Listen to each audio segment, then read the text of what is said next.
Pemirsa, Anda masih bersama kami di Liputan Metropolis. Menteri Pan-RB mengeluarkan aturan baru untuk penerimaan P3K penuh dan paruh waktu tahun berikutnya harus izin terlebih dahulu dengan Men-Pan-RB.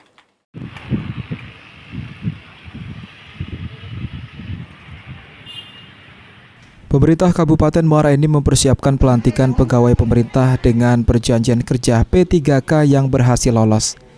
Disampaikan Bupati Muara Enim, saat ini Pemkab Muara Enim masih menunggu tahap finalisasi nomor induk pegawai untuk P3K yang akan dilantik.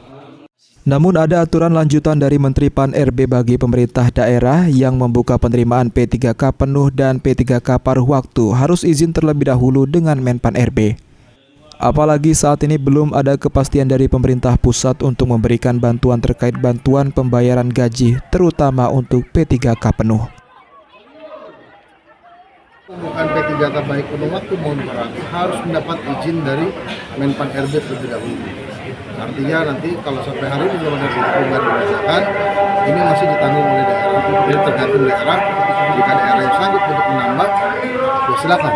Tapi kalau daerah tidak sanggup untuk menambah, ya tidak bisa.